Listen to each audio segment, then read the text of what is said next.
So many people give birth at like 3-4 weeks. Okay, guys, so this is part 2 because our camera died. I need to push. And the doctor wasn't there. The doctor did not give birth or help me give birth to my child. It was the nurses. It was the nurses. Wow. I remember I was pushing for a while because I couldn't get the rhythm of pushing. I had it stuck in my head to not purple push. Purple pushing is basically how when we push, we don't breathe. We hold our breath and then we push. You know, basically how they tell us to push. I saw a lot of people talking about that sometimes can stop the baby from coming down because you're putting so much strain on your body because you're holding in your breath. So you think you're pushing, but then your body, because you're putting so much stress, your body actually contracts and then the head goes back in. Yeah. So I had that stuff in my head. So I was like, oh, I don't want to purple push. Like I practice different kinds of breathing techniques and I'm there trying to like breathe through the contraction and push. But no, I'm in pain. No epidural. And that wasn't helping. I was actually hindering the progression. So I had to purple push. So I did the pushes that they taught me or that they told me to do. And all I remember was feeling the ring of fire is real. I know, I've heard. It burns. Yeah, I've heard. I remember as soon as I felt that, I stopped. Up. Yeah, I stopped. Yeah. I said, that effing hurts. And they're like, you have to push through it. You have to push through it. When I tell you, pushing through the ring of fire felt like I stopped breathing. Like I used that much force in my body to get through that pain. Yeah. That like my ears was ringing a little bit afterwards because it was traumatic. It was traumatic. Yeah. But one thing that I highly recommend, that I didn't even have to tell the nurse, but I was going to if she didn't do it, was to use a warm cloth as I was pushing. Yeah. Because that helps loosen everything and warms everything up, and it's supposed to help minimize tearing. She was doing that. The encouragement, you're doing great, blah, blah, blah, blah. And like they use their hands to stretch. Yeah. Yes. And then like a couple minutes later, my son came out. And till this day, I can remember the feeling of him coming out. It literally was like an alien. Like I just felt like that's so weird. Literally like that's so weird. It was so weird, but such a cool feeling. And I'm so happy I didn't get an epidural. Yeah. And I did not tear. Genetics, though. Let's be real. Hater! No, sorry. I'm not saying that because of her experience, but every other experience I've heard. My other best friend also didn't tear. She had an epidural, and she was in labor for like 20 plus hours, like a long time. She had Pitocin too, I'm pretty sure. And she didn't tear, but her doctor was very like massaging and the towel and all of that it's stuff. So necessary. Yeah. I think that definitely does help. We did do perineum massages prior to on that. I stand by. There's a couple of things like to prepare that I will do again and I would advocate for because I definitely think that yes, maybe genetics, but also I think those things definitely helped. Of course. And yeah, it was as soon as everything was done, it was definitely a relief. Yeah, and like the pain was gone. Yeah, like instantly. Almost instantly, which was crazy. I always get nervous, like when you do a natural and then you tear really bad. Just stresses me out. Oh, it's very unfortunate. So sad. It's so sad. And the pain you feel. Yes, those women who go through like 4th degree tears and stuff, all the way to the back of their butt, 10-pound baby or something. It's crazy. We had like average size kids, so I had a 6-pounder. Yeah, it also helped. Yeah, I don't think I would ever opt into a C-section. No, what's the one where they clip a episiotomy? Sometimes they can't get the baby out though. Like no, but you know what's I remember in my class, my in-person class, there was a statistic that like episiotomies actually makes it worse. True. because you're purposely making that slit, and a lot of times because of force, it actually just It'll widens. tear anyways. But it tears more because you already enforced that tear. I think people you'll only use it when it's they should only use it when it's extreme cases. Like some people have like really 10-pounders that really are more than 10. At that point, let's do a C-section. No, I agree. Yeah, at that point. But some people don't. Some people refuse a C-section. Yeah. No, like seriously, like I don't care what's happening. We're not doing C-section. Which teach your own. But I think if your baby's about to die, please have C-section. Yes, please, Jesus. If it's for the safety of the child, 100%. Like it's not by force. No, like, but obviously, if it's not emergency, then do whatever you want to do and tear your ass, whatever. But I heard such horror stories with the vacuum and the so bad. It never goes well. Yeah, the clamp. Yeah. You guys.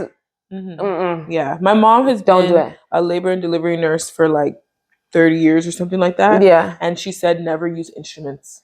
Yeah, you don't want never use them. Like the vacuum, if you could stay away from it, stay away from it. If you have to get a C-section, get the C-section. Yeah.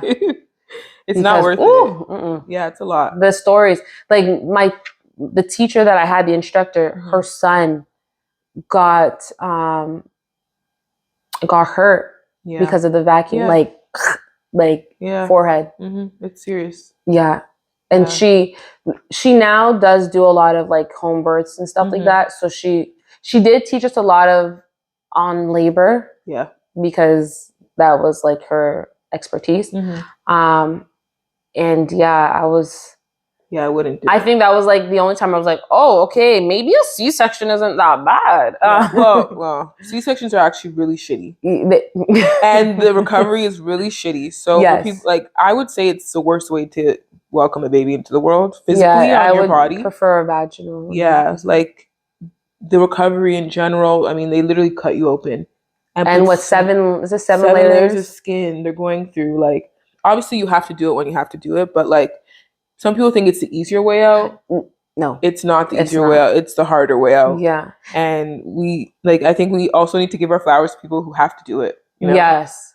Like, those people, like, kudos to you because being bedridden or like not being able to move or mobile, especially if you are somebody who's always doing stuff on your own, like losing your independence for that month. And if you don't have help.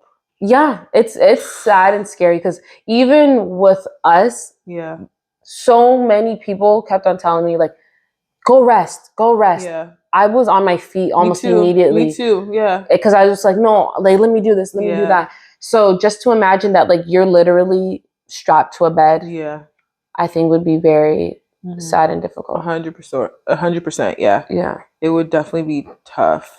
Would it wish on anyone? No.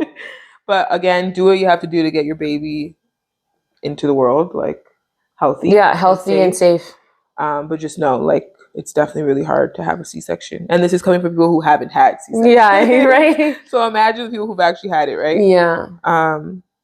But yeah, those I feel like the main differences of our birth story is I had an epidural, you didn't.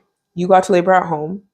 I didn't labor at all. So you had contractions. I didn't have any, which makes me nervous because I'm like, I don't think I would have contracted at all. Like, no, because I needed Pitocin. Yeah, because she wasn't ready. She wasn't ready. Like, it was an accident. It was an accident. She got booted out a little bit earlier than she wanted to. So she wouldn't have come out. And I think at that point, if I didn't get Pitocin, I'd probably have to have a C-section. Yeah. But then she was all, like, you were dilated for 3 centimeters for 2 weeks. Yeah. So she had no interest in coming out. At all. Like, I probably would have went to 40-something weeks or something. Yeah. And had a C-section. Yeah. So it's better it happened. Yeah. On the bright side, point, right? Yeah. She was not ready. She was chilling where I was. No, I had a boy that was ready to see the world. Yeah. Mochi. Coming a week and a half early. Mochi. No, a week early. A week early. Wait, me a week early. No, you less. Was like 3 days. 3 days early. And yours was a week. Yeah. That makes sense. So she was probably gonna come on her due date. Probably. Yeah. She was still been a Virgo. Yeah, same difference. Yeah. Literally same difference. But yeah, those are probably the main differences between us. Yeah. We both had our partner and our moms in the room. Mm-hmm. Did you Hospital. let people meet your baby after instantly?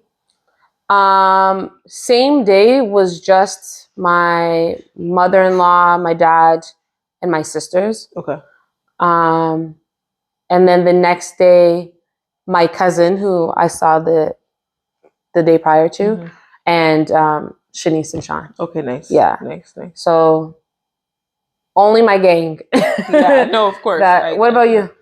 Okay, at the time she wasn't part of gang, but she is now. Yeah. Life was a little different. But you definitely were one of the first people that got the I'm pretty sure you told me the same day. Yes, I told yes. Yeah. So everybody, once he was here, like probably an hour later when I finally got food in my stomach and I was chilling, that's when I sent out all the texts and the thank yous and stuff like that. And I was like, sorry, didn't respond. I was a little busy. Pop. Yeah. Picture of my phone. Because I'm like, I kept telling Theo, because I messaged you that morning at like 8 a.m. or something.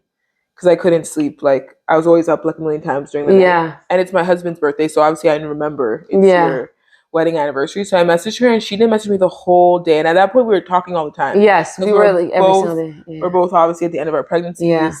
And she didn't respond, and I kept telling Theo, like, she had this baby. She had this baby. Yeah. Or she's in labor or something like that. And long and behold, you were. I was, yeah. You were. So yeah, did you have anyone come? So our siblings came.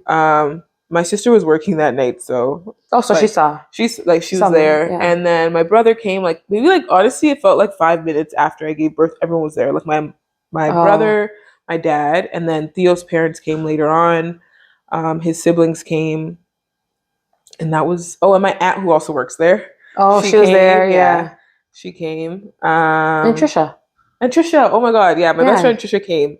She wasn't supposed to. Like, my whole thing was like, no friends, nobody. Oh, so you didn't want anyone to come? I didn't want anyone. I just wanted to like bask in the joy for one day alone. Yeah. And my parents had other reservations because they do like a whole name ceremony, and like I really didn't want to do that, especially with like distant cousins and family that I don't talk to. Yeah. And now you're like here to see my baby, like it's a trophy, you know. It just felt weird. Yeah. So I didn't want to do that. And I was swollen and uncomfortable. Like I didn't even want to be around people who I don't feel that comfortable with, you know? So, but I was really hungry. And Trisha messaged me and she's like, what do you want to eat? Trisha, obviously, like she has a baby as well. She had a baby a year and a bit before I did. And so, yeah, she wanted to bring me food and she was working though. So I'm like, you don't have to come kind of thing. Anyway, she ended up coming obviously. And she brought us lunch, which was nice. And then she was crying and all emotional. She's so funny. Yeah. So I'm like, it was nice to have her, honestly. I'm like, thank God you came. Like some form of sanity in a way, you know? Like you're just like real world kind of thing. Yeah. So that was nice. But she was the only friend who came the day of. Malaya was also in the NICU. So it felt more like you wanted people there, if that makes sense. But everyone else, I didn't really see anyone until maybe like a week after. A bunch of like or a few days later, my cousin Mozari, her parents came over. At this point, you were at your parents', right? I was at my parents because our house got delayed at that point. And we weren't moving in for just a week or two after. I can't believe you moved with a newborn. I know. Like a fresh baby. Like. I know. It was crazy. But yeah, probably like a week. Well, my mom's brother ended up passing away. So that kind of made a bunch of people come to the house. Yeah. So all of my aunts and uncles were like coming to the house like consistently. So everyone started meeting her. Yeah. And then I think friends met her maybe a month after. I don't even remember when I met. You met her at Shanice's shower. That's when I met her? Yeah. Isn't it? No, before then. Didn't we do a meetup? Yeah. But you know what's crazy? Though. Yeah, they were 3 months. Because it was both our first, we definitely both went through like the postpartum trenches. For sure. So we were in our newborn bubble for a long time. Yeah. It wasn't really until there were 3 months where we're like, they got their shots and we're like, okay, we can bring the baby out. Because at the time, they were born at the end of summer, so like right before flu season. Literally, everybody was like, "Flu season, COVID, no, stay inside." So like, obviously, with our new kids, we're like, "Okay, yeah, let's stay inside." Yeah, no, seriously. So we were talking every single day. I know, but I also feel like we weren't as close then. Well, not to the extent now. Like, think about it. I would have like mental breakdowns, and like I wouldn't call you. You know what I mean? Oh. The first 3 months, right? But I feel like I would like, call my other friends. But like, I spoke to my husband the other day. Yeah, but like, yeah, no, I guess the other day my sister was like, I was talking about postpartum, and how like some people weren't in your life during that time that you wanted to be there. Yeah. And I was like, like postpartum is very difficult. Like, it is. And my sister's like, wait, was your postpartum like bad? Yeah. I was like, it wasn't bad, but I definitely went through some like rough times. And she's like, why didn't you say anything? And I'm the type of person that I'm very, I don't want to say secretive, but I'm very private. Private, that's the word. For sure. And I would go through tough times by myself. And that's not healthy. It's not healthy. So I would definitely go through stuff, and like, but I had my husband, and that's who I poured into. Yeah. Like, I just felt like I was trauma dumping on Theo, so I would like avoid. Or obviously, most times he'd be there because he's my husband. But there was one friend who I always would call. Didn't really go anywhere, but I'm like, that would probably be you now. Probably like call you, and it would make more sense because you're probably going through something similar, so we could both kind of go back and forth. No, 100%. I think once. I guess once 3 months hit and we were like hanging out more all the time. Yeah. Then it was like, okay, yeah. Oh, wait, you're going through that. I'm going through that. Yeah. Exactly. Yeah. But girl, I was talking to you every day. No, yeah, we were literally talking every single day. Yeah. But yeah, that's personal stuff, and yeah. Yeah, like I don't remember. Maybe I was though complaining about breastfeeding at 3 months. I think I was actually. Yeah, because that's when you started like pumping like exclusively. Yeah. Crazy times, honestly. Yeah. Crazy times. But like, look, now we have like walking humans. I know. This phase is like so crazy as well. It just, I feel like the next thing, it just never ends. Like you're weaning off breastfeeding. I'm weaning off the pacifier right now. And I swear she's a different person. She's literally a different person. Like she's angry, more angry. So much more anger, so much more like temper tantrums. Fussy like, and stuff, yeah. Fussy just from not having a pacifier. It's crazy how much they use those things to cope. Because once KG stopped, let's call him Deuce because of like there's 2 KGs. Yeah. They're both KGs, my husband and him. And me. Yeah. But like I'm Kim. Yeah. So I guess let's call him Deuce for now. So Deuce used to immediately suck his fingers, like his 2 fingers, right? And that's how he coped. And then he just stopped. One day he just stopped sucking his fingers. So he didn't use that to comfort him. At the beginning, we never gave him a pacifier. But then when we did introduce a pacifier, he was not with it. We tried different kinds. He didn't like them. So he was using my boobs, right? Yeah. As his coping mechanism. I was breastfeeding on demand. So whenever he was upset, boob. Whenever he was hungry, boob. Snack time, boob. So he was on demand. Like there was no issue. But now that I've taken that away from him, I have seen the same thing where 100%. He's like, and especially it's like with me. Yeah. I definitely understand how the weaning process is difficult. It's such a shit show. Yeah, it sucks. But it's a part of the process. That's what I was saying. Yes. Is that it's like it never ends. There's always something. There's something happening. 100%. Yeah. But that's kind of all we have in terms of motherhood. But we're going to go ahead and do the But Be For Real segment. Yes. We're going to talk about something in the media or something that we're like, but be for real. Yeah. Seriously. So what we came up with was, so on Instagram, or not on Instagram, on socials in general, but also on TikTok right now, there's a lady who posted a video. It's called the 17 diapers video. Yeah. And basically she was just kind of documenting how she had like 17 diapers everywhere, like poop diapers, pee, all left around her house at the end of the day, and she had to go pick them all up. Yeah. And she was counting, because at the time she didn't know how many diapers she had around the house. Yeah. So she brought the camera along, and when she saw a diaper, she picked it up and she counted. Mm-hmm. And by the end, she had 17 soiled diapers around I think she her said house. Soiled. I think she said soiled. Around the house. Yeah. Some people were like, ew, this is disgusting. Some people were like, oh, you know what? Like, you know, being a mom is hard. Yeah. And felt for her. So everyone's been basically like stitching the video and kind of doing their 17 diapers situation. Yeah. So like, you know, I don't have 17 diapers, but I have a husband who picks up all of my diapers as I go throughout the day, which is what I kind of thought about when I saw that video. Initially, I was like, that's really gross. But then I'm like, okay, she probably doesn't have help at home. She's probably a single mom. She probably has 3 kids and her husband's at work all day. So she's running around as a stay-at-home mom trying to like sort out the day and doesn't have time like, or your last thought. The last thought you have is to pick up a diaper, right? You're like, let me change a diaper, let me feed a baby, let me do all these things. So yeah, we just thought we'd kind of recap that. Yeah. It is a be for real. It was because initially I was like, oh my gosh, 17? Like 17? And you just have them laying around, like your house definitely smells. Stinks. So that was definitely our be for real. In the comments below, like, would you guys ever leave diapers around the house? Child, without child, like what's your guys' thought on that?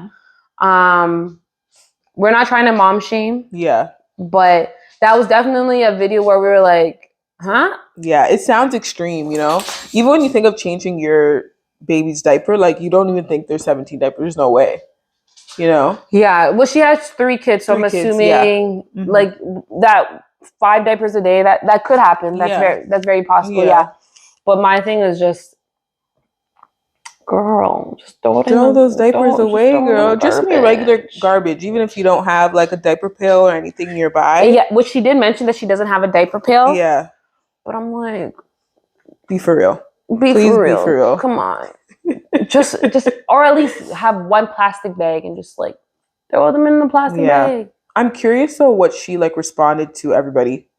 Like I need to follow up on the video. Maybe she had more of an explanation, or maybe that was her worst day ever. You know? If you guys seen that video, like, and you saw her response, like, let us know in the comments.